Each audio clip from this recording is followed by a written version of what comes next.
आप सभी ने जगन्नाथ रथ यात्रा के बारे में सुना ही होगा।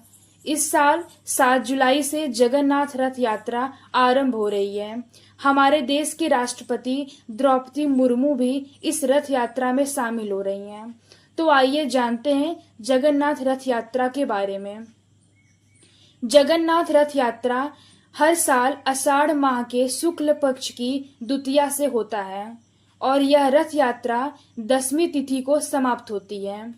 भगवान श्री कृष्ण के अवतार माने जाने वाले भगवान जगन्नाथ अपने बड़े भाई बालभद्र और अपनी बहन सुभद्रा के साथ हर साल उड़ीसा के पुरी शहर में रथ की सवारी करने निकलते हैं और इस यात्रा को दुनिया भर में रथ यात्रा के नाम से जाना जाता है।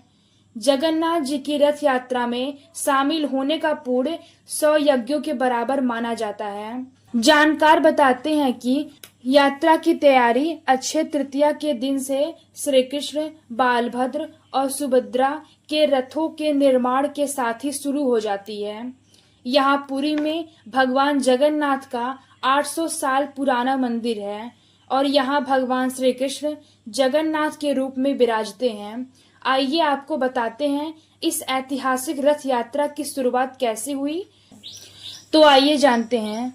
धार्मिक मान्यता के अनुसार एक बार बहन सुभद्रा ने अपने भाइयों कृष्ण और बलराम जी से नगर को देखने की इच्छा प्रकट की।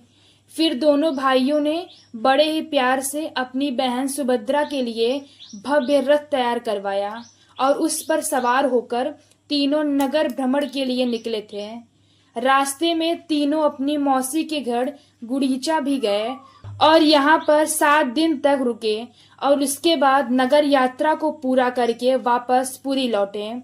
तब से लेकर हर साल तीनों भाई बहन अपने रथ पर सवार होकर नगर भ्रमण पर निकलते हैं और अपनी मौसी के घर गुड़ीचा मंदिर जाते हैं। इनमें सबसे आगे बलराम जी का रथ, बीच में बहन सुभद्रा का रथ और सबसे पीछे जगन्नाथ जी का रथ होता है। भगवान जगन्नाथ और उनके भाई बहन के रथ नीम की परिपक्व और पकी हुई लकड़ी से तैयार किए जाते हैं। इस बनाने में केवल लकड़ी को छोड़कर किसी अन्य चीज का प्रयोग नहीं किया जाता। भगवान जगन्नाथ के रथ में कुल 16 पहिए होते हैं और यह बाकी दोनों रथों से बड़ा भी होता है। रथ यात्रा में कुछ धार्मिक अनुष्ठान भी किए जाते हैं।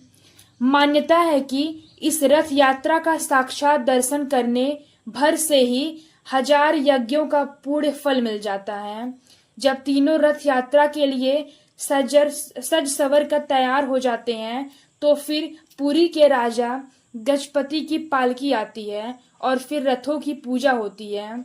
उसके बाद सोने की झाड़ू से रथ मंडप और रथ यात्रा के रास्ते को साफ किया जाता है। तो अगर आपको इस वीडियो से थोड़ी भी जानकारी मिली हो तो वीडियो को लाइक कर दें और अपने दोस्तों के साथ शेयर कर दें।